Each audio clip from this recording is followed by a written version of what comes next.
கார்த்திகை தீபம் சீரியலோட இன்றைக்கான ஸ்டோரி என்ன அப்படிங்கிறதான் இந்த வீடியோவில் நம்ம பார்க்க போகிறோங்க. நம்ம சேனலை மறக்காமல் சப்ஸ்கிரைப் பண்ணிடுங்க. பக்கத்தில் பெல் ஐக்கான் வந்துடும், அதையும் ப்ரெஸ் பண்ணிடுங்க. வாங்க வீடியோக்குள்ளார போகலாம். நம்ம கார்த்திக் அண்ட் தீபா 2 பேருமே கார்லேருந்து போய்கிட்டு இருக்காங்க வீட்டுக்கு. அந்த பரிகாரம் இதெல்லாம் முடிஞ்சு கார்த்திக்கும் நல்லபடியாக நம்ம தீபாவை காப்பாற்றி இன்னொரு பக்கம் அந்த ரம்யாவையும் காப்பாற்றுறாரு கார்த்திக். இது ரொம்ப சப்பையாக முடிஞ்சு போச்சுன்னு சொல்லலாங்க. அந்தளவுக்கு தான் சீனை கொண்டு போயிருந்தாங்க. இன்னொரு பக்கம் ரம்யா ரொம்ப நல்லவ அப்படிங்கிற மாதிரி தான் கார்த்திக் கிட்ட அவங்கள காமிச்சிக்கிட்டாங்க.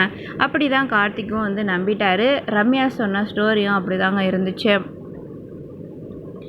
அடுத்ததாக நம்ம தீபா வீட்டுக்கு போனதுக்கப்புறம் ஹாஸ்பிட்டல் கூட போகாமல் அவங்க கண் முழிச்சாதான் நான் ஹாஸ்பிட்டலுக்கே வருவேன், அது வரைக்கும் கோவிலில் இருக்கேன் அப்படின்னு சொல்லிட்டு கோவிலுக்கு போகிறாங்க. கோவிலுக்கு போயிட்டு அங்கே சாமிக்கு அம்மனுக்கு விளக்கு போடுறாங்க.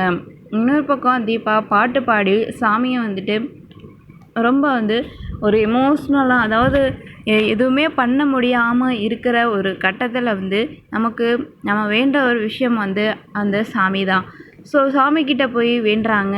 பாட்டெல்லாம் பாடி ரொம்ப எமோஷ்னலாக இருக்குது அவங்களுடைய சாங்.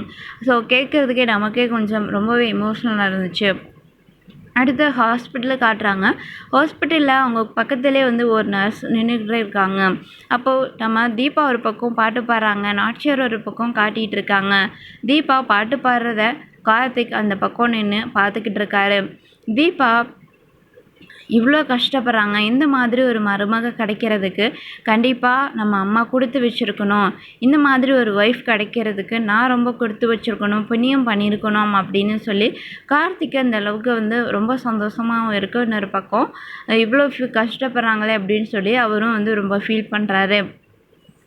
ஸோ இவங்க பாட்டு ஒரு பக்கம் பாடுறது, இன்னொரு பக்கம் நாச்சியார் அவங்களுடைய கண்ணிலேருந்து கண்ணீர் வர மாதிரியெல்லாம் காட்டுறாங்க.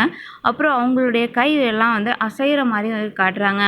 கண்டிப்பாக நாச்சியார் உயிர் பிழைச்சி வருவாங்க. ஏன்னா அந்த அளவுக்கு தான் இப்போ குட்டி ப்ரோமோவில் காட்டியிருக்காங்க. அவங்களுடைய அசைவுகள் எல்லாமே இருக்குது. ஸோ அவங்க கண்ணீர் விடுற அளவுக்கு சீன் கொண்டு வந்திருக்காங்க அப்படின்னா அவங்க கண்டிப்பாக உயிர் பிழைச்சிருவாங்க. ஸோ அம்மன் அருளால், தீபாவுடைய பிரார்த்தனையால் கண்டிப்பாக நாச்சியார் உயிர் பிழைச்சி வரப்போகிறாங்க. ஸோ நம்ம வெயிட் பண்ணி பார்க்கலாம் இதுக்கப்புறம் என்ன நடக்குதுன்னு சொல்லிட்டு. ஸோ இந்த குட்டி ப்ரோமோ உங்களுக்கு பிடிச்சிருந்ததுன்னா மறக்காமல் லைக் பண்ணிடுங்க. தேங்க்ஸ் ஃபார் வாட்சிங்.